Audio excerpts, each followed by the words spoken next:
Welcome to today's Explainer. Look, if you spend any time on the wards, or let's be real, grinding through clinical board exams, you know that USPSTF screening guidelines are an absolute minefield. It's incredibly easy to get totally bogged down in the noise of shifting recommendations and dense diagnostic metrics. But today, we're cutting through all of that. We're acting as your clinical lawyer to conduct an absolute audit of the signal versus the noise. We're going to identify exactly who needs what test and exactly when, all while highlighting the most common, totally preventable, dumb mistakes that happen in practice. So here's the docket for our review today. We're hitting 4 major areas: the lung cancer audit, the big colorectal pivot to age 45, the gynecologic matrix, and finally, prostate screening. Let's just dive right in. Section 1, the lung cancer audit. And specifically, we're talking about the critical shift to the updated 50-20-15 rule.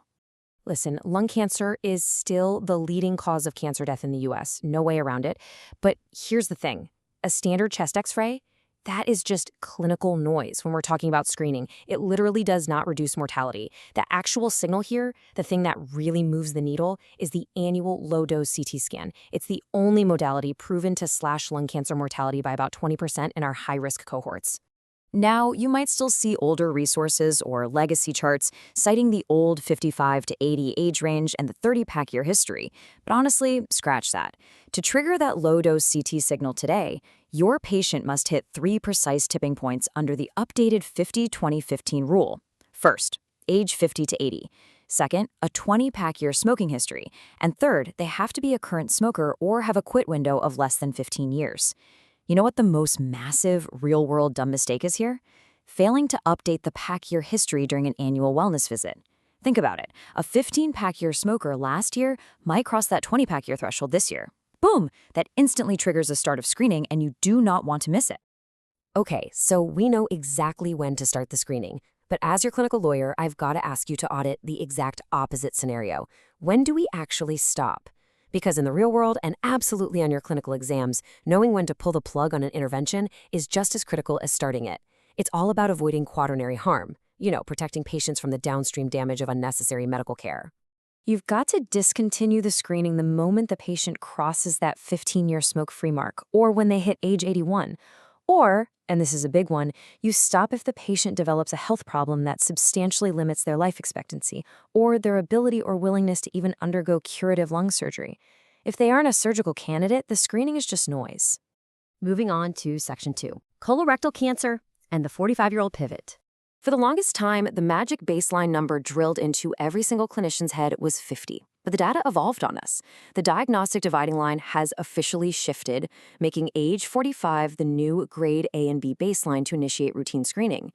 The goal is to intercept those early onset adenomas long before they turn malignant and keep that routine screening going right up until age 75. Now, for your standard average risk patient, the modality kinetics give us a few perfectly acceptable pathways. You've got the gold standard, of course, direct visualization colonoscopy every 10 years. But if you're looking at stool-based tests, you can do an annual FIT or guaiac-based test, or you can run a FIT DNA test every 1 to 3 years. But right here, this is the tipping point where things can go really sideways. It's all about risk stratification. Sure, average risk starts at 45.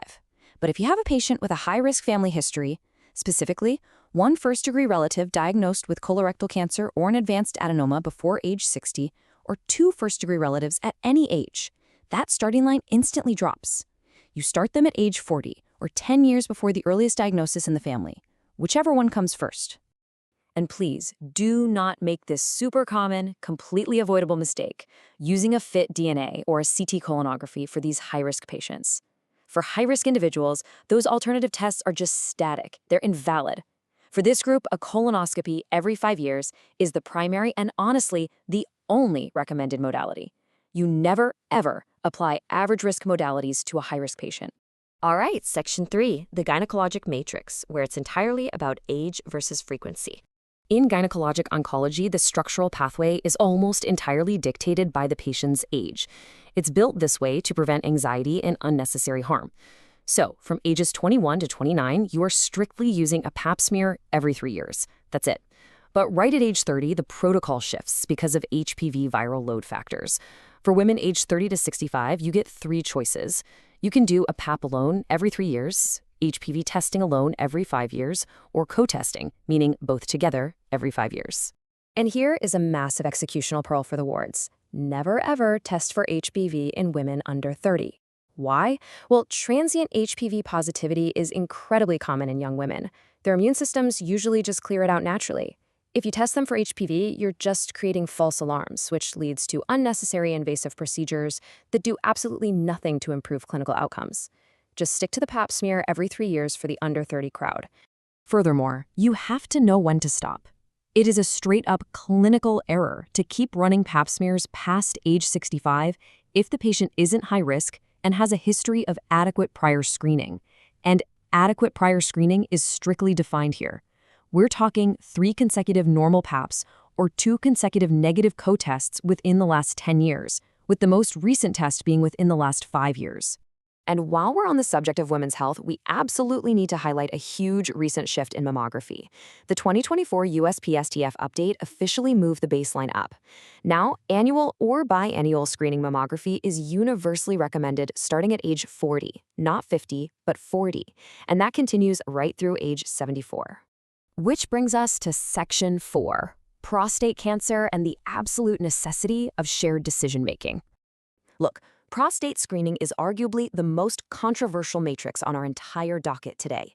It carries a grade C recommendation for men aged 55 to 69. And what that means in practice is that it centers entirely on patient autonomy and shared decision-making.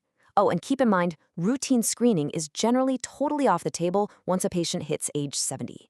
The biggest execution gap we see here is clinicians failing to discuss the nuances. If a 55-year-old guy walks into your clinic and asks for a PSA test, you can't just automatically order it, and you can't just bluntly refuse it either. You actually have to sit down and discuss it. You weigh the potential benefits, like catching a really aggressive cancer early, against the harms, and the harms are very real: overdiagnosis, false positives, and the incredibly severe side effects of treatment. And let's see how this plays out in the diagnostic phase. Say you do a digital rectal exam and you actually find a nodule. Typically, the next step is a transrectal ultrasound-guided biopsy. But wait, this kind of invasive testing is only indicated if the patient's life expectancy is greater than 10 years. If competing risks mean that this patient probably won't live another decade, honestly, diagnosing a slow-growing prostate cancer does them absolutely no good. So as we wrap up this clinical audit, I want to leave you with a final, somewhat provocative thought. Whether we're talking about lung, colon, cervical, or prostate cancer, the core tenet of all screening is maximizing benefit while absolutely minimizing that quaternary harm.